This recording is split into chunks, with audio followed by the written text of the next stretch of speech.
अस्सलाम वालेकुम, good morning सभिनी खे ऐं जेके जेके ॾिसनि था धरती टीवीअ खे, धरती टीवीअ जे पारां गुड मॉर्निंग विद धरती शो में वेलकम कयूं था तव्हांखे। ऐं उमेदु आहे त ठीकु हूंदा ऐं सुठी सिहत सां गॾु ॾींहं जी शुरूआति कई हूंदी आहे। सभिनी जॾहिं ॾींहं जी शुरूआति कजे थी, जॾहिं बि इंसानु ज़ाहिर अखि खोले थो त सभ खां पहिरियां त उनखे शुक्र करणु घुरिजे त हिकिड़ो ॿियो ॾींहुं असांखे नसीबु थियो आहे, छो त ज़िंदगीअ जी का ख़बर कोन थी पवे ऐं ईंदड़ पल जी ख़बर न आहे, कंहिं लम्हे जी ख़बर न आहे, त असांखे इहा बि ख़बर न आहे त सुभाणे को ॾींहुं असांखे नसीबु थींदो या न थींदो। पर जीअं ई राति गुज़रंदी आहे, सुबुह सां असांजी अखि खुलंदी आहे, असां सही जेको आहे सही सलामत हूंदा आहियूं, सिहत सुठी सिहत सां गॾु असां हिकिड़े नए ॾींहं जी शुरूआति कंदा आहियूं, उनखे वेलकम कंदा आहियूं, त इहा बि हिकिड़ी ब्लेसिंग आहे ऐं इन ब्लेसिंग जो क़दुरु करणु घुरिजे। इन करे ई जीअं चइबो आहे त कंहिं बि अमानत में ख़यानत न करणु घुरिजे। त सुठी सिहत ऐं हीअ जेको जिस्म आहे, जेका बॉडी आहे, इहा बि हिकिड़ी अमानत आहे अलाह साईं जे तरफ़ां असां सभिनी खे। त इन जो जेतिरो थी सघे घणो ख़्यालु कजे, असां सुठा खाधा खाऊं, असां पंहिंजी सिहत जो ख़्यालु रखूं। अगरि थोरी घणी नाचाकी आहे त उनजो फौरी तौर ते इलाजु कयूं, ईअं न कयूं त ही त थींदो रहंदो आहे या फ़िलहालु न असां सुभाणे डॉक्टर खे ॾेखारे छॾींदासीं।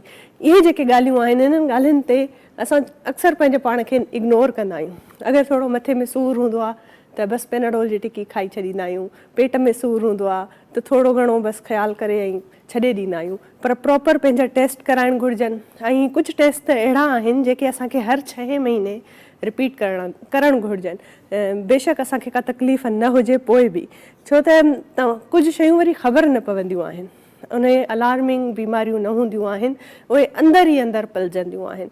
इन करे उनजो ख़्यालु रखणु तमामु घणो ज़रूरी आहे, छो त ज़िंदगी हिकिड़ो दफ़ो नसीबु थिए थी। हीअ जिस्म ही जेका असांजी सिहत आहे, इन जो असांखे भरपूर ख़्यालु रखणु घुरिजे। इहा हिकिड़ी अमानत आहे अलाह साईं जी तरफ़ां असां सभिनी खे, त इन अमानत जो असां ख़्यालु रखूं, इनखे बिल्कुलु बि निगलेक्ट न कयूं। ॾाढी सुठी हिकिड़े हंधि मां ॻाल्हि पढ़ी हुई, हुन में इहो चयलु हुयो, ॿुधायलु हुयो त जीअं इंसानु हिकिड़ी गाॾी रखे थो त ज़ाहिर आहे हुनजी नो हाउ रखे थो, चाहे उहो इंजीनियर न बि हुजे, मैकेनिक न बि हुजे, पोइ बि हुनखे ख़बर आहे त गाॾीअ खे स्टार्ट करण खां अॻु में हुनजे इंजन में ऑइल चेक करिणो आहे, पाणी चेक करिणो आहे, फ्यूल हुनखे टाइम टू टाइम हुन में फ्यूल भराइणो आहे, त पोइ गाॾी सही हलंदी, हुनजी सर्विस थींदी। हर हफ़्ते हुनजी जेका सुठे तरीक़े सां असां पंहिंजनि गाॾियुनि जी सर्विस कंदा आहियूं। त जॾहिं असां गाॾी रखूं था ऐं उनजी असांखे ख़बर आहे त उन में कहिड़ियूं कहिड़ियूं शयूं नीडेड आहिनि, असां उन्हनि शयुनि खे फॉलो कयूं था, त भला हेॾी सॼी असां वटि जेका बॉडी मिलियल आहे, उन में असांजो ब्रेन, असांजी दिलि, असांजा लिवर इशूज़, असांजा किडनी इशूज़, इहे सभु असांजे बॉडी जो हिसो आहिनि न। जॾहिं असां बॉडी रखूं था त बॉडीअ जे मुताबिक़ बि असांखे ख़बर हुजणु घुरिजे। इहा हर इंडिविजुअल खे जी हिकिड़ी ज़िमेदारी आहे। इहो ज़रूरी न आहे त उहो जॾहिं डॉक्टर हुजे त पोइ उनखे ख़बर हुजे त बाबा मां त मेडिकल जो माण्हू न आहियां, सो मूंखे ख़बर न आहे त जॾहिं ब्लड प्रेशर वधंदो आहे त छा कजे, जॾहिं दिलि हार्ट बीट फास्ट रन कंदी आहे त उनखे कहिड़ियूं शयूं करणु घुरिजनि, डाइट में छा छा करणु घुरिजे। त इहो न सिर्फ़ु मेडिकल सां वाबस्तु आहे, पर इहो हर इंसान जी ज़िंदगीअ सां वाबस्तु आहे, हिकिड़ो सुवालु आहे। इन करे सभिनी खे पंहिंजी थोरी घणी बॉडीअ जी सिहत जी नो हाउ रखणु तमामु घणी ज़रूरी आहे। अॼुकल्ह त सोशल मीडिया जो दौरु आहे ऐं जेको आहे हर शइ गूगल ते पई आहे, इंटरनेट ते पई आहे, तव्हां उन मां कढी सघो था ऐं पंहिंजी रहनुमाई पाण करे सघो था। बहरहाल अॻिते वधूं था इन ख़ूबसूरत ॻाल्हि सां। असांजे प्रोग्राम में असांजो साथ हूंदो आहे लाजो भाई जो। लाजो भाई, क्या हाल है आपके? ठीक ठाक, आप बताएं। मां बिल्कुलु ठीक ठाक। ऐं लाजो भाई जो जेको साथ आहे न, उहो अनमोल आहे। उन में ईअं आहे त असांजे जेको आहे हीअ प्रोग्राम आहे, ज़ाहिर आहे हिन प्रोग्राम में म्यूज़िक एस्पेक्ट्स आहिनि, अहिड़ा असां वटि गेस्ट ईंदा आहिनि, उन्हनि खे उन वक़्तु सुठे म्यूज़िक ॾियणु ऐं तव्हांखे एंटरटेन करण में असां सां गॾु लाजो भाई जो बि भरपूर साथ हूंदो आहे। सो उमेदु आहे लाजो भाई तव्हां बि पंहिंजी सिहत जो भरपूर ख़्यालु रखो ऐं हर मॉर्निंग हर सुबुह जो असां पाण गॾु हूंदासीं ऐं पंहिंजे ॾिसंदड़नि खे पंहिंजे घर जे भातियुनि वांगुरु वेलकम कंदासीं। हाणे हलूं था असांजे महिमाननि ॾे। असांजा महिमान अॼु एॾा ख़ासि आहिनि, छो त मां हर दफ़े ॻाल्हि कंदी आहियां त जेके महिमान आहिनि उहे असांजे प्रोग्राम जी ज़ीनत हूंदा आहिनि, 4 चंड असांजे प्रोग्राम में इन जे करे ई लॻंदा आहिनि त महिमान असांखे पंहिंजो टाइम ॾींदा आहिनि। हेॾी मसरूफ़ ज़िंदगी आहे, हर को पंहिंजनि कमनि में मसरूफ़ आहे, बिज़ी आहे, त इन जो मतिलबु इहो बिल्कुलु बि हरगिज़ न आहे त जेके असांखे टाइम ॾियनि था उहे ज़ाहिर आहे मतिलबु पंहिंजे टाइम कढी असांखे था टाइम ॾियनि, त हिकिड़ी वॾी ब्लेसिंग आहे, वॾो हिकिड़ो तोहफ़ो आहे जेको असांखे ॾींदा आहिनि। छो त कंहिंखे वक़्तु ॾियण खां बहितर ॿियो को तोहफ़ो नथो थी सघे। अगरि तव्हांखे कंहिंखे कुझु ॾियणो आहे, उनखे इम्पोर्टेंस ॾियणी आहे, रिस्पेक्ट ॾियणी आहे, त तव्हां उन माण्हूअ खे वक़्तु ॾेई सघो था। अॼुकल्ह जे दौर में वक़्तु मिलणु ॾाढो ॾुखियो आहे। ईअं ई असां वटि जेके महिमान आहिनि उन्हनि खे मां मुतारिफ़ कराईंदी हलां। बहितरीनु असां वटि अक्सर मां ॻाल्हि कंदी आहियां त सिंध जूं न्याणियूं, हाणे सिंध जूं न्याणियूं जो मतिलबु इहो न आहे त जेका सिंधी ॻाल्हाए उहा ई सिंध जी न्याणी आहे। अक्सर अहिड़ियूं न्याणियूं आहिनि जेके सिंधी न बि ॻाल्हाइनि थियूं, पर छो त उहे सिंध में आहिनि त उहे सिंध सां वाबस्ता आहिनि ऐं सिंध जा इशूज़, सोसाइटीअ जा इशूज़ जेके आहिनि उन ते कमु करे रहियूं आहिनि। कहिड़े नमूने हिकु न्याणी अॻिते वधी सघे थी ऐं सोसाइटीअ जी एम्पावरमेंट में पंहिंजो हिसो पंहिंजे पाण खे कॉन्ट्रीब्यूट करे सघे थी। इन हवाले सां असांजे प्रोग्राम में मां कोशिशि कंदी आहियां त विमेन एम्पावरमेंट खे ज़रूरु प्रमोट कयो वञे ऐं अहिड़ियूं ख़वातीन, अहिड़ियूं लेडीज़ जेके असांजे प्रोग्राम में ईंदियूं आहिनि, असां थोराइता हूंदा आहियूं। सो अॼु बि अहिड़ी बहितरीनु ख़ातून आहे, लेडी आहे, न्याणी आहे सिंध जी जेका असांजे प्रोग्राम में मौजूदु आहे। पाण एडवोकेट आहिनि, बहितरीनु कमु करे रहियूं आहिनि, वर्किंग विमेन जी बहितरीनु मिसाल आहिनि ऐं लीगल एड सोसाइटीअ जी जेको आहे एडवोकेट आहिनि। परवीन खुर्रम शेख, वेलकम कयूं था। अस्सलाम वालेकुम। वालेकुम क्या हाल है आपके? अल्हम्दुलिल्लाह ठीक ठाक, बिल्कुल शुक्र। बहुत आपको देख के ना इतनी मोटिवेशन मिलती है। ये जो मुझे वकीलों के कोट होते हैं ना, ये बड़े पसंद आते हैं। थैंक यू सो मच इस मोटिवेशन। चलिए आपसे मज़ीद और बात करेंगे। हींअर हलूं था असांजे ॿिए गेस्ट जी तरफ़। जेके ॿिया गेस्ट आहिनि उहे बि ॾाढा बहितरीनु आहिनि ऐं मां सम्झंदा जेके मल्टी टैलेंटेड माण्हू आहिनि उन्हनि मां हिकु आहिनि। अक्सर असां वटि चवंदा आहिनि त रध पचास सिर्फ़ु औरतुनि जो कमु आहे, किचन संभालणु सिर्फ़ु औरत जो कमु आहे, इन में मर्द नथो वञी सघे। ऐं अक्सर असांजे घर में मर्द ई इहा सोच रखंदा आहिनि त बाबा चांहि खपे त असांखे, या चांहि बसि ईअं चई छॾींदा आहिनि असांखे चांहि खपे, मतिलबु असांखे बसि तव्हां तयारु करे ॾियो। कॾहिं इहो न सोचींदा आहिनि त अगरि घर में वञनि था उहो ई चांहि जो कोप कॾहिं तव्हां पाण बि पंहिंजे माउ खे ठाहे पीआरे सघो था। त किचन में वञी ऐं किचन जा कमु करणु, इहे हिकिड़ा डेली बेसिक टास्क आहिनि। इन में जेंडर बेस जेके असां वटि एलिमेंट अची वेंदो आहे न, त हीअ कमु औरतुनि जा आहिनि, हीअ कमु मर्द जा आहिनि। इहे शयुनि खे थोरो इन स्टेरियो टाइप, इन बॉक्स खां असांखे थोरो ॿाहिरि निकिरण जी ज़रूरत आहे। ऐं इन जी सभ खां बहितरीनु मिसाल उहे गेस्ट आहिनि जेके अॼु असांखे आया आहिनि असांजे शो में, असांखे टाइम ॾियनि था। पाण टैलेंटेड बि आहिनि, क्रिएटिव बि आहिनि, ॾाढी सुरीली आवाज़ बि रखनि था, सिंगर बि आहिनि ऐं बहितरीनु शेफ बि आहिनि। सिंधी मीडिया जे अलॻि अलॻि स्क्रीन ते, अलॻि अलॻि चैनल ते तव्हांखे नज़र ईंदा हूंदा। अॼु असांजे शो में मौजूदु आहिनि अली समो साहब। अस्सलाम वालेकुम सर। वालेकुम कहिड़ा हाल आहिनि? अल्हम्दुलिल्लाह दी, तव्हां कीअं आहियो? ठीकु ठाक, बिल्कुलु। सुबुह सुबुह सां तव्हांजो कहिड़ो ॾींहुं गुज़रे ऐं छा तव्हांजूं जेके एक्टिविटीज़ हूंदियूं आहिनि? छो त असांजो त सुबुह इहा ई हूंदी आहे, हर रोज़ु असांजे घर जे भातियुनि सां गॾु असां। हा बिल्कुलु, मुंहिंजो बि त ज़ाहिर मां शेफ आहियां त सुबुह उथंदे ई चांहि मां पंहिंजी पाण ठाहींदो आहियां। हा न, नाश्ते में पंहिंजी पाण ठाहींदो आहियां। पक्का हुई त ईअं ई थींदो हूंदो। ॿार बि हूंदा आहिनि, कॾहिं वाइफ पाण कंदी आहे, पर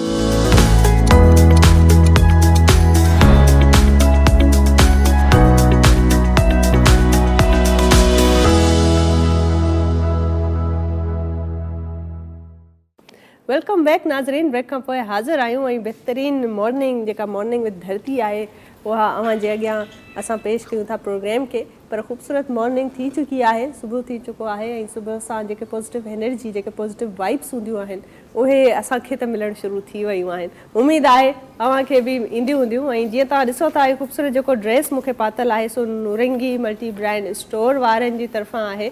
ऐं हीअ जेको ख़ूबसूरत ड्रेस आहे, इन में इन्हनि जे ब्रांड जी हिकिड़ी ख़ुशूसियत, ख़ासि ॻाल्हि इहा आहे त हिननि जो हिकिड़े स्टोर में मोर देन 40 ब्रांड्स हूंदा आहिनि। उन में अव्हांखे लॉन ऐं कॉटन जा कपिड़ा बि मिलंदा आहिनि, कैजुअल वेयर्स बि मिलंदा आहिनि, फॉर्मल वेयर्स बि मिलंदा आहिनि। त मौक़े जी मुनासिबत जे हिसाब सां अगरि तव्हांखे ड्रेस खपे त तव्हां नूरंगी मल्टी ब्रांड स्टोर खे ॾिसी सघो था, उन्हनि जी वेबसाइट खे बि विज़िट करे सघो था।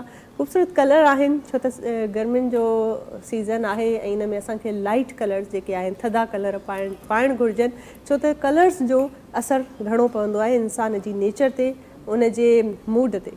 त मूड ठाहिण जे लाइ ख़ूबसूरत कलर्स ऐं हल्का कलर्स पायो, छो त गर्मियुनि में ऑलरेडी ॿाहिरि एॾो गरम मौसम आहे त डार्क कपिड़ा जेके हूंदा आहिनि उहे बि इंसान जी तबियत खे बि गरम करे वेंदा आहिनि। सो इंसानु जज़्बाती थींदो आहे, फ्रस्ट्रेट थींदो आहे। त इन में हेल्प कंदा आहिनि तव्हांजा कलर्स जेके तव्हां पायो था तव्हांखे कूल डाउन करण में। बहरहाल अॻिते वधूं था प्रोग्राम में। असांखे कुझु ॿियनि महिमाननि बि जॉइन कयो आहे, बहितरीनु महिमान आहिनि। थोरो ट्रैफ़िक जो जेको हाल आहे कराचीअ जो, उनजे करे टाइम ते पहुची न सघिया, थोरी उन्हनि खे देरि थी वई, पर जीअं चइबो आहे न, देरि आहे दुरुस्त आहे। सो असांखे जेको आहे जॉइन कयो आहे, बहितरीनु शाइर बि आहिनि, पाण लेखक बि आहिनि ऐं डॉक्टर आहिनि। डॉक्टर ईअं आहिनि त PhD कई अथऊं ऐं PhD जो जेको इन्हनि मौज़ू आहे इन्हनि जो शाह लतीफ़ जी शाइरीअ में जमालियात, इन ते इन्हनि PhD कई आहे। सिंध में मां सम्झंदी आहियां अहिड़ा घटि माण्हू आहिनि जिन खे सक़ाफ़त ऐं तारीख़ जे हवाले सां भिटाईअ जे हवाले सां सिंध जे अदब जे हवाले सां एॾी ॼाण आहे। सो जॾहिं बि मिलंदा आहिनि हमेशह ॾाढो पॉज़िटिव ऐं एप्रिशिएटेबल इन्हनि जी जेको अप्रोच हूंदी आहे।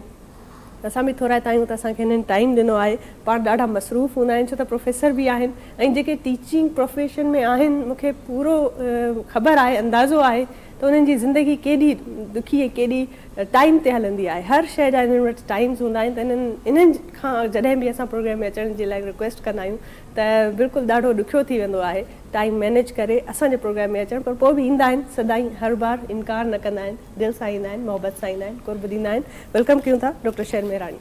अस्सलाम वालेकुम सर, कहिड़ा हाल तव्हांजा? महिरबानी ठीक ठाक बिल्कुलु। ट्रैफिक में फासी पियो तव्हां? हा, थोरो फासंदा निकिरी आया। फासंदा निकिरी आया, बिल्कुलु बहितरीन। ॾाढो ई ख़ुशी थी त निकिरी आयो बहरहाल तव्हां। डॉक्टर शेर सां गॾु असांखे जॉइन कयो आहे शौकत उजन साहब आहिनि। उहे बि बहितरीन पर्सनैलिटी आहिनि, तारीख़ अदब ऐं सिंध जी सक़ाफ़त जी भरपूर ॼाण रखनि था। पाण ब्यूरोक्रेट आहिनि पर बहितरीन शख़्सियत आहिनि, बहितरीन पर्सनैलिटी जा मालिक आहिनि। उन्हनि खे बि वेलकम कयूं था। अस्सलाम वालेकुम सर, कहिड़ा हाल? वालेकुम सलाम, थैंक यू, तव्हांजो शुक्रिया। ठीकु ठाक, बिल्कुलु ठीकु ठाक। ऐं जीअं त ज़ाहिर आहे मां अॻु में बि साईं तव्हांजे बि इंट्रोडक्शन में कई ॻाल्हि, ऐं डॉक्टर शेर खे बि ज़ाहिर आहे सॼी सिंध सुञाणे थी। जंहिंजो बि अदब सां वास्तो आहे उन्हनि खे काफ़ी इन शइ जी ॼाण आहे त हिकिड़े इंसान जी पर्सनल ग्रोथ जे लाइ अदब सां उनजो कनेक्शन स्ट्रॉन्ग हुजणु केॾो ज़रूरी आहे। अॼुकल्ह जी यंग जनरेशन में इहे शयूं इन्हनि शयुनि जी कमी आहे। डॉक्टर शेर तव्हांजो त डायरेक्ट कॉन्टेक्ट आहे, डायरेक्ट कनेक्शन आहे यूथ सां, छो त पढ़ायो था पिया। यंगस्टर्स में छा था ॾिसो, सिंध जो नौजवान में छा था ॾिसो, मुस्तक़बिल सिंध जो कीअं था ॾिसो?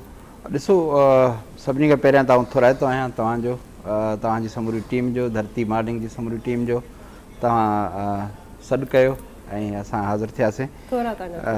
हक़ीक़त इहा आहे त असांजो जेको नौजवान आहे अॼु उहो आउं सम्झां थो त ज़िंदगी जी माना खे सम्झण खां परे आहे। जॾहिं असांखे ज़िंदगी जी माना सम्झ में कोन ईंदी त पोइ असां ज़िंदगी घारण जा उहे जेके असूल आहिनि उहे बि विसारे वेहंदासीं। ऐं नतीजे तौर ते असांजो जेको नौजवान आहे उहो इलाही ॿाताड़ियल आहे, उहो कंहिं सैं दग ते असांखे नज़र कोन थो अचे। जीअं लतीफ़ साईं चयो आहे त अञा तूं अवाट वाटां पासे वेसरी, माना अञा वाट खां परे आहियो, अवाट आहियो, ॿी वाट ते आहियो, अञा तूं अवाट, बिल्कुलु अञा तूं अवाट वाटां पासे वेसरी, सही थी सुवाट त मंझां दिलि दग लही। त असांखे जॾहिं सौ रस्तो हथु ईंदो त पोइ उहो रस्तो असांजी यकीननि दिलि मां ई निकिरंदो ऐं असां सही गस ते अची वेंदासीं। पर हिकिड़ी ॻाल्हि जेका पुरुमीद आहे उहा इहा त असांजे नौजवान में क्यूरियसिटी आहे, उहो ॼाणणु चाहे थो, ॼाणे नाहे सघियो, इहो अलॻि सुवालु आहे। ज़ाहिर आहे उहो नौजवान आहे, अञा ज़िंदगी जे पेचरनि खे सम्झण ई हाणे शुरू कयो अथई, त उन में कुझु ज़रूरु कमियूं कमज़ोरियूं हूंदियूं, पर हू सम्झणु चाहे थो, इहा भली ॻाल्हि आहे। हू ज़िंदगी जे हुस्नाकिन खे माणणु चाहे थो, इहा भली ॻाल्हि आहे। ज़िंदगी सां प्यारु करे थो, इहा भली ॻाल्हि आहे। अरे वाह, छा ॻाल्हि आहे। तव्हां जीअं चयो त ज़िंदगीअ जी माना जी कमी आहे, उनखे सुञाण, उनखे ॼाण रखण जी कमी आहे, तव्हांजे मुताबिक़ असल में ज़िंदगीअ जो असल मक़सदु, उनजो माना छा आहे? ॾिसो, असां आहियूं, अॼु आहियूं, सुभाणे कोन हूंदासीं। असांजा वॾा हुआ, अॼु कोन्हनि के। ज़िंदगी जो हिकिड़ो सिलसिलो आहे, इहो हले थो पियो ऐं इहो हलंदो रहंदो। असां हूंदासीं न हूंदासीं, इहा का एॾी वॾी माना नथी रखे, पर ज़िंदगी रहंदी कंहिं न कंहिंजी सूरत में, कंहिं न कंहिंजे नज़र में उहा ज़िंदगी रहणी आहे। असांखे खपे इहो त असां हिन ज़िंदगी में कंहिंजे केतिरो कमु अची था सघूं। असल माना ज़िंदगी ॾियणु इहो आहे त असां हिन सोसाइटी जे लाइ, समाज जे लाइ केतिरा लाभायता थी सघूं था, असां ज़िंदगी खे, असां हिन सोसाइटी खे केतिरो लाभ ॾेई सघूं था। अहम ॻाल्हि इहा आहे। हूअं त दम को आहियूं या न आहियूं, ख़्वाब आहे या ख़्याल, ख़्यालनि वांगुरु गुज़रे। ॾाढी सुठी इहा ॻाल्हि आहे ऐं ॾाढो इहो बहितरीन मक़सदु आहे। अगरि कंहिंजे ज़िंदगीअ जो इहो मक़सदु आहे त इहा वॾी ॻाल्हि आहे। ऐं उजड़ साहिब जी तरफ़ वञूं था, साईं तव्हांजी तारीख़ में ऐं अदब में जेको तव्हांजो पंहिंजी ॼाण आहे उहा बि पंहिंजे जाइ ते बेमिसाल आहे। पर जेको अॼुकल्ह दरिया जो इशू थो हले, सिंधू दरिया जो इशू थो हले पियो, केनालनि जो मसइलो हले थो, थोरो दरिया सिंधूअ जी जेका तारीख़ आहे, मां चाहींदसि थोरो उन हवाले सां तव्हां ॾियो त असांजा जेके ॾिसंदड़ आहिनि, जिन खे अगरि इहा ख़बर नाहे, नौजवाननि खे या कुझु अहिड़ा माण्हू आहिनि जिन खे इन मसइले जी जेका सीरियसनेस आहे उनजो अञा अंदाज़ो न थियो आहे त हिन वक़्तु असां किथे बीठा आहियूं, त थोरो तारीख़ जी ख़बर पवंदी त इंसान खे उन शइ जो क़दुरु थींदो ऐं सिंधू दरिया ऐं असांजो जेको इंडस रिवर आहे उनजी अहमियत जो बि अंदाज़ो थींदो। महिरबानी सभ खां पहिरीं आउं धरती टीवी जो शुक्रियो मञां थो जो तव्हां मूंखे मौक़ो ॾिठो ऐं तव्हांजे तवसुत सां पंहिंजे क़ौम सां पंहिंजे नौजवान नस्ल सां ॻाल्हाइण जो मौक़ो ॾिनो आहे। तारीख़ जे हवाले सां ॿ टे शयूं ज़हन में रखणु खपनि त हिकिड़ी नज़रियो जेको आहे उहो क्रिएशनिस्ट नज़रियो आहे, यानी तख़लीक़ काइनात जेका आहे उहा कुन फयकून जे थ्रू थी ख़ुदि मालिक कई। ॿियो साइंसी नज़रियो आहे, साइंसी नज़रिए में इहो आहे त बिग बैंग जे करे हीअ काइनात वजूद में आई ऐं उन खे तक़रीबन 13.5 अरब साल थिया जो ही बिग बैंग जो जेको हादसो चओ या बिग बैंग थियो ऐं उन खां पोइ 4.5 अरब साल धरती पैदा थी ऐं पाणी उन खां पोइ पैदा थियो। बर्फ़ ऐं पाणी यानी बर्फ़ मेट्रोर्स पैदा थिया, उन जे करे बर्फ़ आई, बर्फ़ खां पोइ जेको आहे सो इहे ग्लेशियर्स आहिनि जितां पाणी पैदा थिए थो। त ईअं अरबहा साल खां सिंधु दरिया वजूद में आयो इन्हनि ग्लेशियर्स खां। पोइ दरिया जेको हूंदो आहे हिकिड़ो मेन स्ट्रीम जेको वॾो दरिया हूंदो आहे जंहिंखे महासागर सिंधु था असीं चऊं, उन दरिया जा ॿिया वरी ट्रिब्यूटरीज़ हूंदा आहिनि, ॿिया नंढा नंढा दरिया बि अची उन्हनि में मिलंदा आहिनि, जिनखे जेकॾहिं अॼु खां कुझु तारीख़दान लिखनि था त 6000 क़बल मसीह यानी हज़रत ईसा अलैहिस्सलाम खां बि 6000 साल अॻु में वेद लिखिया विया हुआ सिंधु नदीअ जे किनारे ते। उहे सिंधु नदीअ जे किनारे ते जेके वेद लिखिया विया हुआ चयो हुओ त जेके सिंधु नदीअ जा ट्रिब्यूटरीज़ दरिया आहिनि, जेके उनखे भरींदड़ दरिया आहिनि, नंढा नंढा नदियूं आहिनि, उहे पंहिंजे दरिया ॾांहुं ईअं था भॼनि, डोड़ंदा ईअं था अचनि जीअं सुआ ढॻीअ जे पुठियां हुन जा बचा या हुन जा जेके नंढड़ा वछेरा हुजनि उहे डोड़ंदा था अचनि, ईअं पंहिंजे धरतीअ ॾांहुं इन सिंधु नदीअ ॾांहुं डोड़ंदा था अचनि। त हज़ारा लखा सालनि खां सिंधु नदी वजूद में आहे ऐं जेका वॾे में वॾियूं तहज़ीबूं आहिनि उन्हनि मां हिकिड़ी तहज़ीब जेका आहे उहा आहे सिंधु तहज़ीब। हीउ दरिया उहो आहे जंहिं सिंध धरती बि ॾिनी ऐं सिंधु तहज़ीब खे वजूद ॾिनो। सिंधु तहज़ीब जे वजूद खां पोइ हिन सिंधु तहज़ीब वरी अलाए केतिरियूं तहज़ीबूं वजूद में आंदियूं, छो जो हितां जा माण्हू ट्रैवल थिया। सॼी दुनिया जा मुअरिख़ चवनि था त जेको इंडिया लफ़्ज़ आहे, हिन वक़्तु इंडिया तमामु घणो प्रोग्रेस बि करे पियो, त इंडिया जेको लफ़्ज़ आहे इहो ख़ुदि सिंध मां निकितो, इंडस मां असांजा सिंधु मां। सिंधु छो जो हू वरी यूनानी उनखे ईअं चई कोन सघंदा हुआ, सिंध मां हिंद ऐं इंडस मां इंडिया, एग्ज़ैक्टली ईअं थो थिए त इंडस मां इंडिया जेको निकितो आहे। इवन जेको अंग्रेज़ीअ में लफ़्ज़ इंडस्ट्री अचे थो यानी सनअतकारी, छो जो हिते जो माण्हू हिन सिंधु दरिया जे करे, हिन तहज़ीब जे करे पहिरियों सनअतकार हुयो। ॾाढी बहितरीन यार तव्हांजे ॻाल्हि हिन ते वधीक कंटिन्यू कंदासीं, पर साई जो वक़्तु थी वियो आहे, साई वठूं था नाज़रीन, वरी मिलूं था तव्हां सां मॉर्निंग विद धरती में।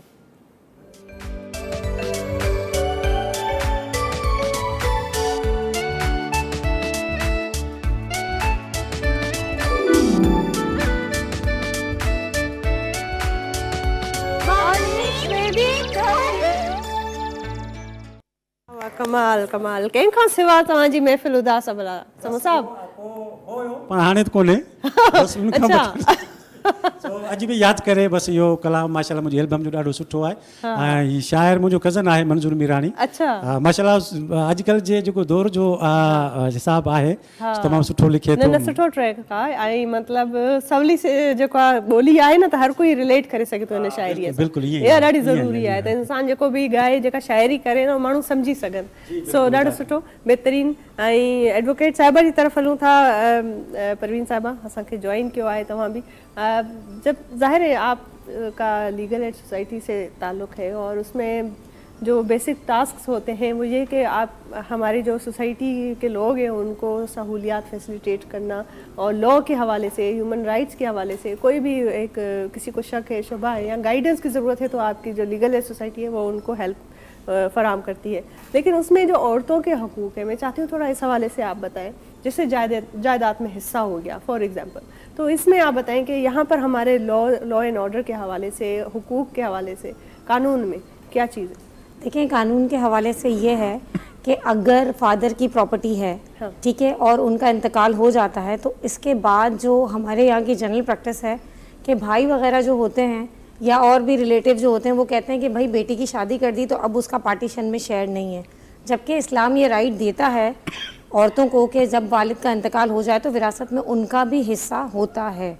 हमारे पास काफ़ी सारी कॉल्स आती हैं जिसमें हम उन्हें बताते हैं कि भाई आपका भी राइट बनता है, आप जो है सूट फॉर पार्टीशन, एक सिविल सूट होता है, आप फाइल कर सकते हैं suit for partition under section 4 of partition act 1893 के तहत जो है सिविल अदालत में। तो फिर कोर्ट क्या करता है कि वो भाइयों को नोटिस करता है, उनको बुलाता है और फिर जो है उनको पार्टीशन करके देता है। या तो वो कोर्ट ये कहता है कि भाई जो उनका लीगल राइट बनता है, अगर आप प्रॉपर्टी को सेल आउट नहीं करना चाहते तो जो भी सिस्टर का शेयर है आप उन्हें दें। तो क्या होता है उस शेयर का कोई स्पेसिफिक मार्जिन है या जिसका जो दिल चाहे? नहीं, बिल्कुल स्पेसिफिक मार्जिन है। जैसे 2:1 का शेयर होता है। सपोज के अगर जैसे किसी के फादर के 2 बच्चे हैं, उनकी वालदा वगैरह नहीं है, तो अब प्रॉपर्टी जो है वो ऐसे डिस्ट्रीब्यूट होगी 3 पार्ट्स में, 2 भाइयों को जाएगा, 1 बहन को। अगर सपोज भाई को 20 लाख जाते हैं तो बहन को 10 लाख जाएंगे। अच्छा, ये प्रॉपर्टी का रेशो है जो सिंपल अल्फाज में मैंने आपको बताया। सही, लेकिन जाएंगे हमारे यहाँ तो मिलता ही नहीं है। असल में हमारे यहाँ ये कहा जाता है, लेडीज के ऊपर बड़ा प्रेशर होता है। भाई कहते हैं अब तुम वालिद के नाम को लेकर कोर्ट जाओगी, जबकि जो उसका लीगल राइट है वो उसे नहीं देंगे। फिर उसे प्रेशराइज भी करेंगे कि आप वालिद के नाम को लेकर आप कोर्ट जाएंगी, आप जो है वहाँ जाकर केस फाइल करेंगी।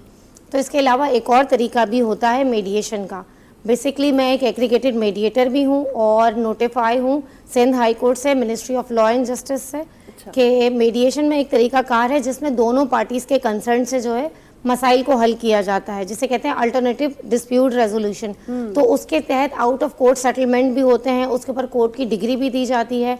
तो ये इस तरीके से भी प्रॉब्लम सॉल्व आउट करती है। हमारा अपना मुसल्लह इंटरनेशनल के नाम से मीडिएशन सेंटर है, पाकिस्तान का पहला, जो कि मुसल्लह इंटरनेशनल है, जो कि लीगल एड सोसाइटी रन करती है। सही, जबरदस्त। तो मैं ये कहना चाहूँगी, अगर किसी भी लेडी को इस हवाले से कोई भी परेशानी है तो हमारा टोल फ्री नंबर है 0800 708006 पे, वो हमें कॉल कर सकती हैं और अपने तमाम सवालों के जवाब ले सकती हैं। बेहतरीन, बहुत अच्छी बातें आपने की हैं और बिल्कुल बहुत ये इस चीज़ की ज़रूरत है कि किसी को कुछ पूछना हो तो हमारा ये मसला है कि भाई कहाँ जाएं, किससे जो है अपनी इन्फॉर्मेशन ले सकते हैं।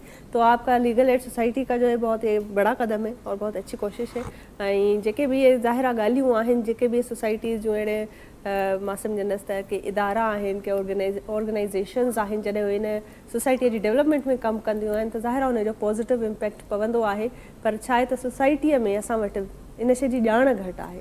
जेके असां वटि माइरूं आहिनि, भेनरूं आहिनि, इवन असांजा भाइर बि जेके आहिनि, उन्हनि खे इन क़िस्म जी सही गाइडेंस न मिलंदी आहे ऐं उन्हनि खे इहा ख़बर न हूंदी आहे त where to go for a specific reason और फॉर अ स्पेसिफिक प्रॉब्लम। त इन जे लाइ इहो ॾाढो ज़रूरी आहे त तव्हांखे कहिड़े मसइले जे लाइ कहिड़े हंधि वञी ऐं हेल्प वठण जी ज़रूरत आहे। सो इन हवाले सां इहा ॼाण रखणु तमामु घणी ज़रूरी आहे। ऐं असां डॉक्टर शेरमे राणी जी तरफ़ वेंदासीं। सर, जीअं तव्हां ज़ाहिर साईं जन जे अॻ में सिंधूअ जी तारीख़ ते कमु ॿुधायो पिए असांखे ऐं इंफॉर्मेशन पे ॾिनी ऐं ऑफ द रिकॉर्ड तव्हां ज़िक्र कयो त जेके 6000 साल पहिरियों जी जेका तहरीर आहे जंहिंजो साईं जन ज़िक्र बि कयो त इहे वेद आहिनि ऐं उन में इहो ई सॼो बयानु कयल आहे त इंसान खे पाणीअ जो क़दुरु कीअं करणु घुरिजे, रहणु कीअं घुरिजे, इंसानी क़दुरु कीअं करणु घुरिजे। थोरो इन हवाले सां ॿुधायो। हाँ, बिल्कुलु ॾाढो वक़्ताइतो सुवालु आहे। हक़ीक़त इहा आहे त हिन वक़्तु असां जॾहिं हेॾे तरक़ी याफ़्ता दौर में दाख़िल थी चुका आहियूं, जिते आर्टिफिशियल इंटेलिजेंस जो दौरु आहे, उते असां जॾहिं पंहिंजी तारीख़ ॾांहुं पोइ हिते निहारियूं था त असां इहो सॼो कुझु शुरू कीअं कयो। जीअं अक्सर थींदो आहे त आख़िरी या शुरूआति थी कीअं, त लिखत जी जेका शुरूआति आहे, लिखण जो जेको स्क्रिप्ट जो जेको इब्तिदाई मरहलो आहे, उन में असांखे जेके एविडेंस मिलनि था, जेके शाहिदियूं मिलनि थियूं, सभिनी खां पहिरियां जेको सो लिखत जो निज़ाम असांखे वेदनि जी सूरत में मिले थो। ऐं वेद उहे किताब आहिनि, उहे जेको डॉक्यूमेंट आहिनि जेके सिंधु नदी जे किनारनि ते वेही करे वॾनि माण्हुनि लिखिया हुया। पर इन्हनि खे वरी अक्सर माज़रत सां तव्हांजी ॻाल्हि कटियां थी त मज़हबी किताब ऐं थोरो इहो बि टच ॾियो। आमतौर ते इहो चयो वेंदो आहे त वेद मज़हबी किताब आहिनि ऐं घणनि दोस्तनि जो इहो चवणु आहे त भई वेद आहिनि, हिकिड़ा मज़हबी जेको आहे सो डॉक्यूमेंट आहिनि। पर आउं सम्झां थो असां जॾहिं उन्हनि जी स्टडी कयूं था त मज़हबी जे बजाए हू हिकिड़ा सोशल बुक्स आहिनि। हुननि में असांखे सोसाइटी जी फॉर्मेशन मिले थी त सोसाइटी कीअं हुजणु खपे, असांजा घर कीअं हुजणु खपनि, घर जॾहिं असां तामीर करे बीहूं त उन वक़्तु असांखे जेको आहे सो ख़ैरु ख़ैरात करणु खपे। ऐं इवन जॾहिं घर जो बुनियादु था विझूं त उन्हनि जे बुनियादनि में नंढा नंढा सिका विझण जी ॻाल्हि हू कनि था। ऐं घर ठाहिण वक़्तु जेको वंगार जो सिस्टम आहे अॼु त हाणे मज़दूरनि ते ठेकेदारनि जे हवाले माण्हू करे थो ॾिए, पर तॾहिं हू ॿुधाइनि था त हीअ जेके सिंधी माण्हू आहिनि जॾहिं घर ठाहिनि था, कोई नओं घर ठाहिनि था त उहो गॾिजी सॼी सभई हिकिड़े माण्हू वटि अचनि था ऐं उन्हनि जो घर ठाहिनि था। माना जेका विदाउट जेको लेबर उहो जेको फ्री ऑफ कास्ट जेको कमु करण जो आहे उहो असांजे ॻोठनि में अॼु वंगारनि जो सिस्टम हूंदो आहे त कंहिंजो बि को कमकार हूंदो आहे त वंगार उहो करे ऐं उहो कयो वेंदो आहे। त इहो असांखे वेदनि में मिले थो त हीअ माण्हू वंगार कनि था, हिक ॿिए जे कमु अचनि था ऐं पंहिंजे तरीक़े सां माल मता पालीनि था, उन्हनि जो खीर ऐं गोश्त इस्तेमालु कनि था। त हिकिड़ो सॼो हिकिड़ो असांखे सोसाइटी जो नक्शो असांखे मिली थो वञे। त इनखे कंहिं मख़सूस मज़हबी टोले सां या धारा सां जोड़ण जे बजाए जेकॾहिं इन्हनि खे सिंध जी सोशल स्टडी असां सॼियूं त मुंहिंजे ख़्याल में इहा शइ ग़लति न थींदी ऐं इन ते स्टडी जी ज़रूरत आहे। शौकत साहब जो इन ते हिकिड़ो पंहिंजो नैरेटिव आहे ऐं चाहींदुसि त शौकत साहब तव्हां बि ज़रूरु इन हवाले सां इन टॉपिक ते असल में वेद जेके आहिनि उहे बिल्कुलु सिंधु नदीअ जे किनारे ते लिखिया विया। उनजो मक़सदु ज़िंदगी में मज़हबी किताब उन्हनि खे चयो वेंदो आहे जेके ख़ुदा या ख़ुदाउनि सां वास्तो रखनि, पर हीअ किताब जेको आहे फ़क़ति ख़ुदा ऐं ख़ुदाउनि यानी क्रिएटर सां फ़क़ति वास्तो नथो रखे, उन सां गॾोगॾु ज़िंदगी जे सभिनी पहलुअनि ते। मिसाल जी ॻाल्हि मेडिकल साइंस जेका आहे उहा हिन वक़्तु चवे थी त इंसान जी फिटनेस किथां ख़बर पवंदी त भई ठीकु आहे हुनजो साह जो अमल सही पियो हले, वात जो अमल सही पियो हले ऐं हाज़मो सही पियो हले। त वेदन हुन सिर्फ़ु लफ़्ज़ हाणे हज़ार साल मेडिकल साइंस एतिरी डेवलप कोन थी त हीअ बि के कमाल जा माण्हू हिते हुया।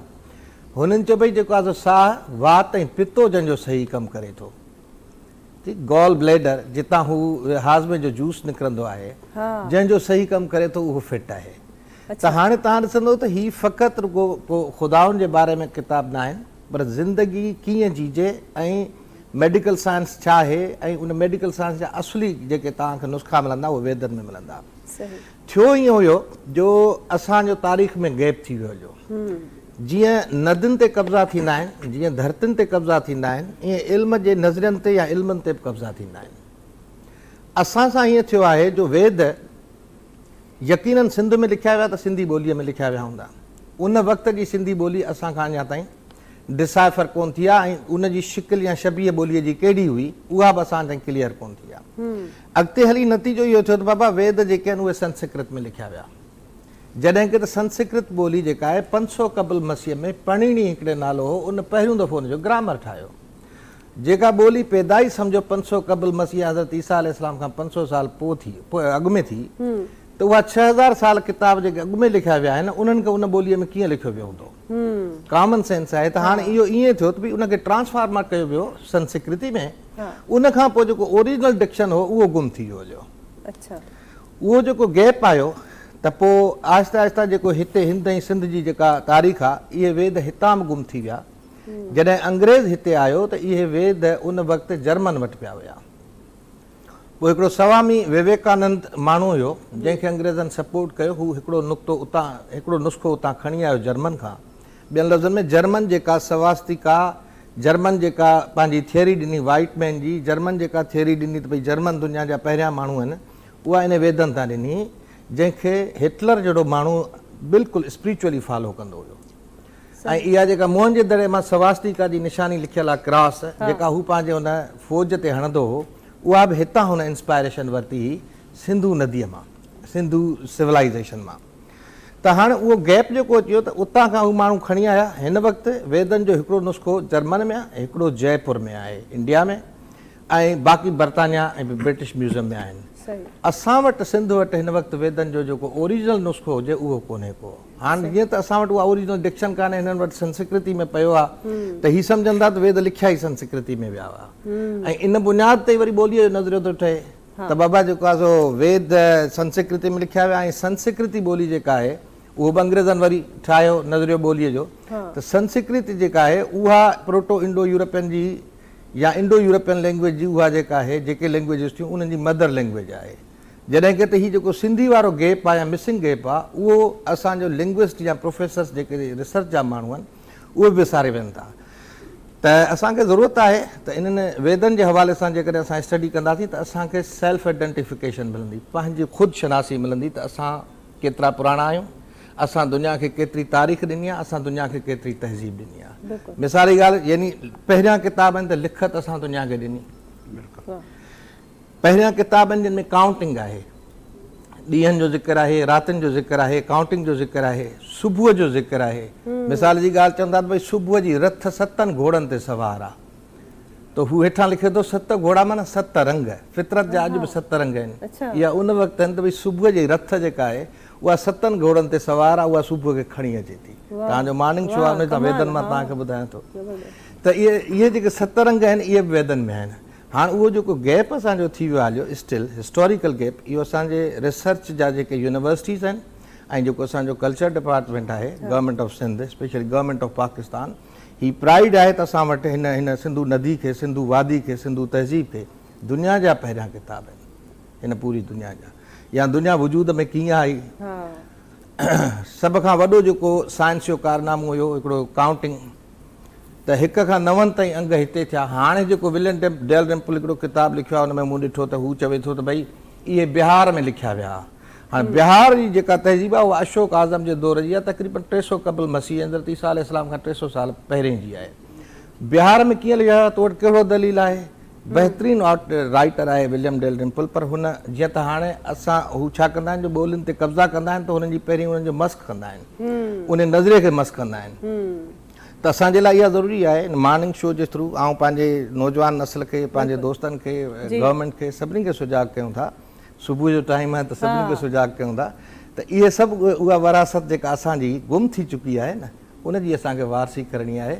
उते असांखे ॾाहप जे नुक़्तनि सां गॾोगॾु असांखे पंहिंजे वजूद जा नुक़्ता मिलंदा त असां छा आहियूं ऐं असां केरु आहियूं। कमाल आहे, कमाल आहे, ॾाढी सुठी तव्हांजी ॻाल्हि कई। सच में ईअं ई आहे त इंसान खे जेसिताईं पंहिंजे वजूद जी तारीख़ ख़बर न पवंदी त उहो छा कंहिं ॿिए जा हक़ विढ़ंदो, छा उहो पंहिंजे सिंध जो केस विढ़ंदो, छा उहो पंहिंजे सिंधूअ जो खे बचाईंदो। इवन मज़हबी कॉन्सेप्ट जेको आहे न, उहो बि तव्हां ॾिसंदो त जेको इस्लामिक कॉन्सेप्ट आहे उहो बि इहो आहे त तव्हां पंहिंजे पाण खे सुञाणो, पंहिंजे पाण खे जंहिं सुञातो उन पंहिंजे रब खे सुञातो, इहो इस्लामिक कॉन्सेप्ट आहे। इन खां अॻु में यूनान जे अपालो जे मंदर ते मथे जेको लिखियो पिया उहो लिखियो पिया नो दाए सेल्फ, यानी पंहिंजो पाण सुञाणो। हाणे पंहिंजे पाण सुञाणण जा 2 नुक़्ता आहिनि। हिकिड़ो इहो आहे त मुंहिंजी तहज़ीब, मुंहिंजी शनाख़्त उहा केतिरी पुराणी, कॾहिं खां कीअं मुंहिंजी डेवलपमेंट थी आहे। ॿियो पंहिंजो पाण सुञाणणु आहे त मुंहिंजो वजूद उन ख़ालिक़ सां कहिड़ी माना रखे थो, उन सां कहिड़ो तालुक़ु रखे थो। इहे 2 शयूं सुञाण जूं जेके आहिनि इहे असांखे इन इल्म ऐं ॾाहप जे नुक़्तनि खां मिलंदियूं। ऐं इहो जेको असांजो गैप थिए थो न, इन गैप खे ख़तमु करण सां असांखे ख़बर पवंदी त असां छा आहियूं, असां छा हुआसीं, असां दुनिया खे छा ॾिनो।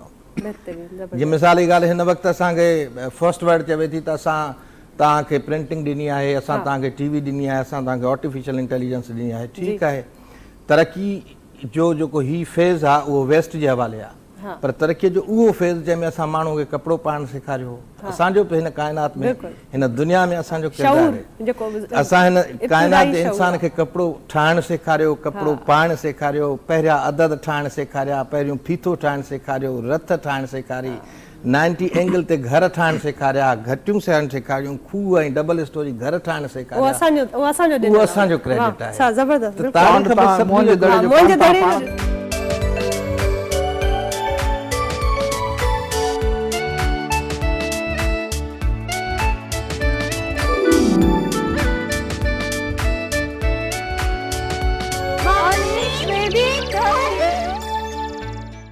छा त उनजो घिटिन जो ऐं छा त उन सोसाइटीअ जी डेवलपमेंट जी प्लैनिंग आहे, छा उन्हनि जो आर्किटेक्ट आहे, छा उन्हनि जी जेका वेंटिलेशन जो हिकिड़ो सॼो ॾिसो था त कीअं उन सॼो जेको शहर आहे बाक़ाइदा वॾो, बिल्कुलु ईअं असां वटि वॾा वॾा डेवलप्ड शहर बि अहिड़ा न आहिनि जहिड़ो मुंहिंजे दड़े ते असांखे सिस्टम नज़र थो अचे। बिल्कुलु आबदा परवीन जेको गज़ल आहे न त पत्थरो आज मेरे सर पे बरसते क्यों हो, कभी हमने भी तुम्हें अपना खुदा रखा है।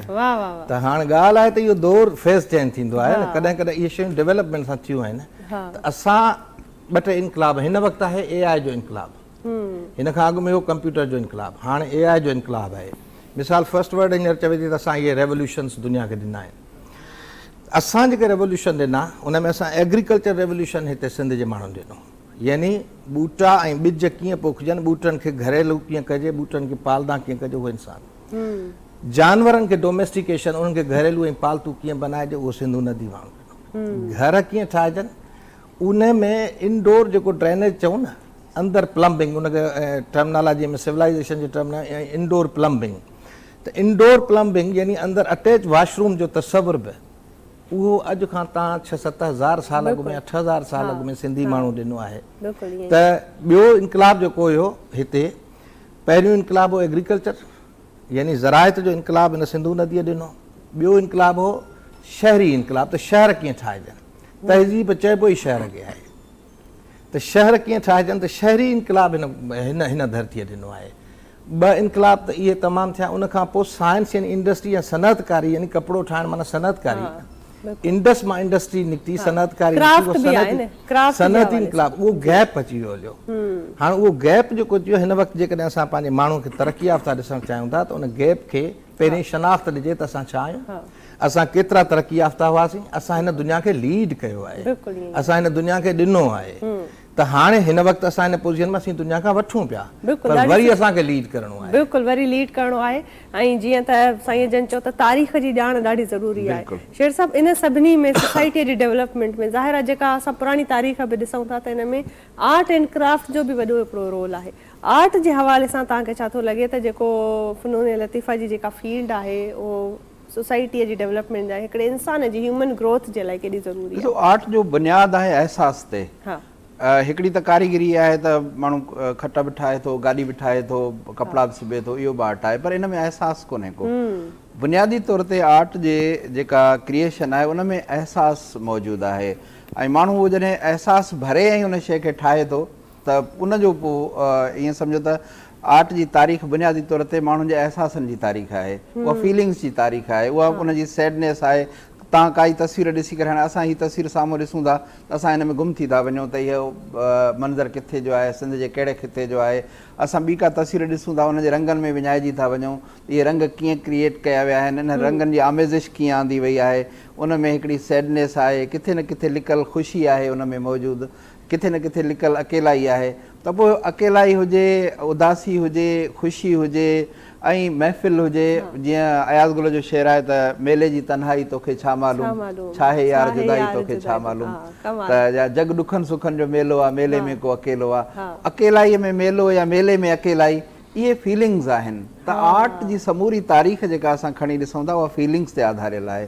आर्ट बुनियादी तौर ते आहे ई जेके 5 सेंसिस असांजा आहिनि उन्हनि खे मुतासिर त करे ई करे थो, पर जेका 6th सेंस आहे उहा बि उन खां मुतासिर थी थिए। असांजी समूरी सिंध जो जेको आर्ट जो असां जेकॾहिं तारीख़ी पस मंज़र ॾिसंदासीं, उहो मुंहिंजे दड़े खां जीअं शुरू थियो आहे त उहो पहिरियां जेको आहे सो नाच जी सूरत में, रक़्स जी सूरत में असांखे उन में मिले थो, असांखे स्टैचू जी सूरत में उहो ठहियल असांखे उते मिले थो। उन खां पोइ असां रंगनि जी आमेज़िश जेका असांखे मिले थी, मौसीक़ी जे तारनि में असांखे जेको मिले थो, ऐं ॿिया जेके सुर आहिनि, बांसुरी जी जेका सो उन चयो न मौलाना रूमी त बांसुरी जी जेका सो ॿुधो, आवाज़ उनजो ॿुधो, हक़ीक़त में ही बांस खां जुदा थियण जी जेका आहे उहा दां आहे जेका बांसुरी जी आवाज़ मां असांखे मिले थी। बेशनो अज़नी हिकायत मी कुनद व जुदाई हा शिकायत मी कुनद, त उहा जेका दां आहे उहा ॿुधो था। त ईअं शाइरी हुजे, कंहिं साज़ जी जेका सो उहा वजत हुजे, या मौसीक़ी हुजे, या रंगनि जी आमेज़िश हुजे, या रक़्स हुजे, इन्हनि समूरे में सेंसेशन्स आहिनि, उन्हनि में अहसास आहिनि, फीलिंग्स आहिनि। ऐं सिंध त धरती अहसासनि जी आहे। ऐं त चवंदो आहियां हीअ मासूम धरती आहे जंहिं ते हज़ारे हमला थी चुका आहिनि, पर उनखां पोइ बि हे पंहिंजे उन मासूमियत सां कुदरत जे तरफ़ां ॾिनल हिकिड़े तोहफ़े जी सूरत में असांजे साम्हूं मौजूदु आहे। असां जॾहिं बि निकिरूं था सिंध में त हिकिड़े अजीब हिकिड़ी जेका सो हिकिड़ी मिस्ट्रियस वर्ल्ड असांजे साम्हूं अची थी वञे। ऐं त अक्सर दोस्तनि खे चवंदो आहियां त सिंध जॾहिं ॾिसूं था दिलि में ख़्वाहिश थी उभिरे त हिते 1000 सालनि ताईं जीजे जेकर इहे वण ॾिसजनि, इहे मौसम ॾिसजनि, इहे माण्हू ॾिसजनि। हर इलाइक़े जी हिकिड़ी पंहिंजी सूंह आहे, पंहिंजी अलॻि हिकिड़ी मुनफ़रिद हुनजो हिकिड़ो अहसासु आहे जॾहिं अवां हुन में वञो था ऐं विज़िट कयो था। जॾहिं तव्हां ज़ाहिर आहे लिखंदा आहियो, पाण बि शाइरी बि कंदा आहियो, ऐं तव्हां ॾिसो था तव्हां अहसास बि रखो था हिन शइ जो, पोइ छा माहौलियात असरु करे थी इंसान जी पंहिंजी क्रिएटिविटीअ ते? ॾिसो, माण्हू जूं 2 काइनात हूंदियूं आहिनि, हिकिड़ी हू पंहिंजे अंदर में काइनात जोड़े रखंदो आहे, हिकिड़ो शाइर माण्हू जेको आहे सो उहो हिकिड़ी अंदर जी काइनात जोड़ींदो आहे। ॿी काइनात आहे जेका हुनखे ॿाहिरि थी नज़र अचे, त यकीनन उहो जेको कनेक्शन आहे ॿाहिरीं ऐं अंदरी काइनात जो, उन में जेका हिकिड़ी सिमेट्री अचे थी, उन में जेका हमाहंगी अचे थी, उन में जेका हिकु जहिड़ाई अचे थी, उन में जेको हिकिड़ो कनेक्शन जुड़े थो, उहा ई काइनात हूंदी आहे जेका माण्हू खे लिखण ते आभारे थी। जीअं तव्हां पाण आर्टिस्ट आहियो त तव्हां ज़ाहिर आहे इहा जेका फीलिंग आहे या उहा क्रिएशन जो जेको जज़्बो आहे, ऐं अक्सर हिते ग़ालिब जो हिकिड़ो शेर पढ़ंदो आहियां त आते हैं गैब से ये मज़ामी ख़्याल में, आते हैं गैब से ये मज़ामी ख़्याल में, ग़ालिब सरीर खामा नवाए सरोश है। हीउ जेको ख़्याल आहे इहो गैब मां अचे थो, ऐं आउं जॾहिं लिखां थो त इहो लिखण जो जेको पन्ने ऐं पेन जो आवाज़ु आहे इहो हक़ीक़त में फ़रिश्ते जो आवाज़ु आहे। त हाणे इहो रंगनि जो जॾहिं रंग उछलाइजे थो कैनवास ते, उन मां जेको आवाज़ु थो उभिरे, या जेकॾहिं को शेर थो लिखिजे उन मां जेको आवाज़ु थो उभिरे, इहा हक़ीक़त में हिकिड़ी नई काइनात आहे ऐं हिकिड़ी वजदानी काइनात आहे, इंट्यूशन जी काइनात आहे।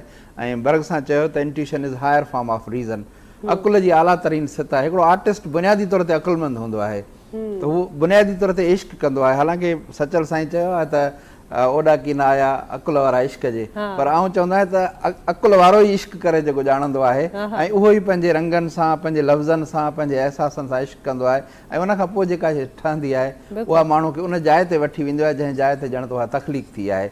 अकेलाई में जेकॾहिं का शइ लिखी वई आहे, पढ़ंदड़ भले महफ़िल में उहा शइ पढ़े पर पंहिंजे पाण खे अकेलो महसूसु करे। ख़ुशी में जेकॾहिं का शइ क्रिएट थी आहे, पढ़ंदड़ भले केॾो बि उदास हुजे पर उहो जॾहिं उहा शइ साम्हूं अचे थो अंदरि में ख़ुशी उनजो असर उन ते बि पवे थो। लाज़मी पए। बिल्कुलु, इहा ॾाढी हिकिड़ी सुठी तव्हां ॻाल्हि कई आहे त क्रिएटिविटीअ जो केतिरो असरु पए थो इंसान जी पंहिंजी पर्सनैलिटीअ ते। ऐं जेको आहे सो परवीन साहिबा जी तरफ वधूं था। आपने जैसे पहले बताया था हमारे, क्योंकि सोसाइटी के ज़ाहिर बहुत सारे एस्पेक्ट्स हैं, हमारे पास डॉक्टर शेर मौजूद है, उनके साथ हमने अपना वो जो है अलग क्रिएटिविटी के हवाले से बात की है। तारीख़ का एक अपनी उज्जैन साहब ने जो हमारे सामने रखी है, ये सारी सोसाइटी की हकीकतें हैं और एक हकीकत जो मौजूदा दौर में चल रही है, जहाँ पर हम औरत को उसके हुकूक नहीं दे रहे, उसको इज्जत जो चाहिए वो नहीं दे रहे।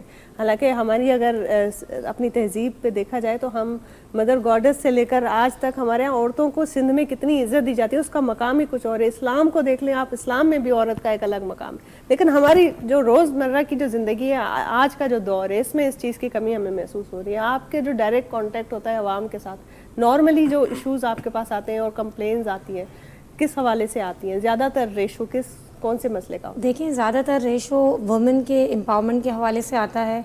मेंटेनेंस एक बड़ा इशू है, यानी कि जब हस्बैंड अपनी वाइफ को घर से निकाल देता है बच्चों समेत, जब वो अपने पेरेंट्स के यहाँ जाकर रहती है, ना वो उसको घर में बुलाता है ना वो उसको मेंटेन करता है। हालांकि हमारे यहाँ की लेडीज़ को ये मालूम ही नहीं है, अगर वो चाहें तो सूट फॉर मेंटेनेंस फाइल कर सकती हैं अपना और अपने बच्चों का खर्चा लेने के लिए हस्बैंड से।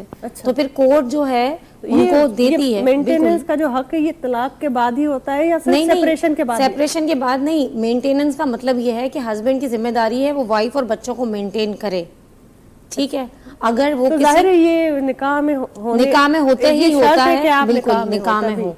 अगर वो डिवोर्स दे देता है या खुला लड़की ले लेती है तो वो सिर्फ इद्दत पीरियड तक मेंटेनेंस ले सकती है, उसके बाद नहीं। उसके बाद नहीं। हाँ, अगर उसके बच्चे हैं तो बच्चों का जो मेंटेनेंस है वो बेटी की मतलब शादी की उम्र तक, शादी तक का खर्चा वालिद को देना है, और बेटा जो है तो उसकी जो है टिल जब वो 18 साल का होता है तब तक वो एजुकेशन कंप्लीट करे। हमारे माशरे में ये है कि अगर हस्बैंड ने वाइफ को डिवोर्स दे दी, वाइफ बच्चे अपने साथ ले गई, तो मेंटेनेंस देने का रिवाज ही नहीं है। जी जी। तो मैं ये उन सब तमाम लेडीज़ को एड्रेस करके बोलना चाहूँगी, अगर ऐसा है तो वो प्लीज़ अपने बच्चों के लिए मेंटेनेंस फाइल करें अपने एक्स हस्बैंड से, ताकि वो बच्चों की ज़िंदगी बेहतर हो। क्योंकि बाद में माशी हालात ऐसे हो जाते हैं कि फिर वो बच्चे ना पढ़ लिख पाते हैं, ना लाइफ में कुछ बन पाते हैं। और मैं यही कहूँगी कि अगर ऐसा हो जाता है तो दोनों को जो है कस्टडी मैटर्स को लेकर ज्वाइंट पेरेंटिंग करनी चाहिए, यानी कि अगर डिवोर्स हो जाती है इसके बाद जो हस्बैंड एंड वाइफ है वो बच्चों की कस्टडी के लिए लड़ते हैं। बेसिकली होना ऐसा चाहिए कि जैसे अब शादी है वो भी एक अलमिया है हमारी सोसाइटी का, मतलब एक हो जाती है, ये एक नेचुरल प्रोसेस है। इसी तरह एक तलाक भी जो है इतना उस चीज को बड़ा वो नहीं करना चाहिए। बच्चे ज़ाहिर है दोनों के हैं तो उसको पॉजिटिवली लेना चाहिए। देखिए, सिविलाइज्ड कंट्रीज में क्या होता है, ज्वाइंट पेरेंटिंग होती है कि दोनों को इजी टू एक्सेस हो, बाप मेंटेन तो करे बच्चों को मगर इजी टू एक्सेस माँ भी उनको दे के जब बाप को मिलना हो, लेकर जाना हो बच्चों को तो वो दे। अब तो हमारे यहाँ कोर्ट में भी ज्वाइंट पेरेंटिंग होती है। हमारे यहाँ का मसला बहुत हो गया, मगर हमारे यहाँ अना का मसला है, बेसिकली जो बात है वो ये। मगर मैं ये चाहूंगी कि दोनों को ये बात सोचते हुए वेलफेयर ऑफ माइनर के तहत कि बच्चों की फलाह व बहबूद किस में है, जॉइंट पेरेंटिंग देनी चाहिए। बहितरीनु, ॾाढी सुठी ॻाल्हि कई आहे ऐं जेके एडवोकेट साहिबा जेके सजेशन्स ॾिनियूं आहिनि इन्हनि ते ज़रूरु कमु करण जी बि ज़रूरत आहे, इन्हनि शयुनि जो रियलाइज़ करण जो इन जी ज़रूरत आहे असां सभिनी खे। बहरहाल प्रोग्राम जो वक़्तु ख़तमु थियण वारो आहे ऐं हींअर छो त ज़ाहिरा वाइंड अप जी तरफ़ वञूं था पिया। जेके बि असांखे महिमान जिन बि जॉइन कयो आहे थोराइता उन्हनि सभिनी जा हिकु दफ़ो ॿीहर हुजण साहिबु अवां फाइनल को मैसेज अगरि ॾियणु चाहो मुख़्तसिर लफ़्ज़नि में असांजे नौजवाननि खे जेके ॾिसनि था पिया हींअर तव्हांखे। असल में मुंहिंजो जेको पंहिंजे नौजवान नसुल जे लाइ नियापो आहे उहो इहो आहे त अॼु जो दौरु साइंस ऐं टेक्नोलॉजीअ जो आहे, पर साइंस ऐं टेक्नोलॉजी सां गॾु जेकॾहिं तारीख़ ॾांहुं रुजू कंदा त हुननि खे पंहिंजे पाण जी ख़बर पवंदी त असां बि कंहिं वक़्त में साइंस ऐं टेक्नोलॉजी में लीड कंदा हुआसीं। अॼु वरी दौरु अची वियो आहे त उन जी साइंस ऐं टेक्नोलॉजी में असां पंहिंजे पाण में लीडरशिप वारो रोल पैदा कयूं। बहितरीनु, थैंक यू सो मच। जी डॉक्टर साहब, तव्हांजो छा फाइनल मैसेज ॾींदा? बिल्कुलु मैसेज त उहे ॾींदा आहिनि जेके कंहिं वॾी मंज़िल ते पहुचनि। पाण सभई मुसाफ़िर आहियूं, अञा हलूं पिया रस्तनि ते, पर नौजवाननि जे लाइ हिकिड़ी ॻाल्हि सजेशन जे तौर ते या सलाह जे तौर ते इहा आहे त हीउ मुक़ाबले जो दौरु आहे, पंहिंजे पाण खे मुक़ाबले जे लाइ तयारु रखनि ऐं जेको कुझु बि थिए पियो उहो को आसमान तां कोन लथो आहे, सभु कुझु असां तव्हांजे हथ में आहे, मुक़ाबले जा इम्तिहान असां तव्हांजे अख़्तियार में आहिनि। पंहिंजे पाण खे थोरो गहरो ठाहिणो आहे, पंहिंजे पाण खे थोरो इन लाइक़ु ठाहिणो आहे जो असां हसद ऐं साड़ ऐं कीने ऐं नफ़रत खां निकिरी करे प्यार मुहबत ऐं सच जी वाट ते जेकॾहिं हली पऊं। ऐं लतीफ़ साईं जे हिन बैत वांगुरु त हू चवनी तूं मचो वातां वराए, हू चवनी तूं मचो वातां वराए, अॻु अॻराई जो करे ख़तासो खाए, पांध में पाए वियो कीने वारो कीन की। त बुग़्ज़ कीने ऐं हसद खे छॾे जेकॾहिं असां मुहबत महिनत ऐं सच जी वाट ते हलंदासीं त मुक़ाबले जा सभु इम्तिहान असांजे अॻियां कुझु बि न हूंदा। वाह, ज़बरदस्त, बेहतरीन मैसेज। जी परवीन साहब, आप कोई फाइनल मैसेज देना चाहेंगे? मैं ये मैसेज देना चाहूँगी कि इस वक्त जो मुल्क के हालात हैं, हम सबको मिल के पाकिस्तान की तरक्की के लिए काम करना चाहिए और हमें ईमानदारी से अपना जो रोल है वो प्ले करना चाहिए ताकि हम पाकिस्तान को दोबारा से उन बुलंदियों पर पहुंचा सकें जिन बुलंदियों पर हम पहले कभी थे।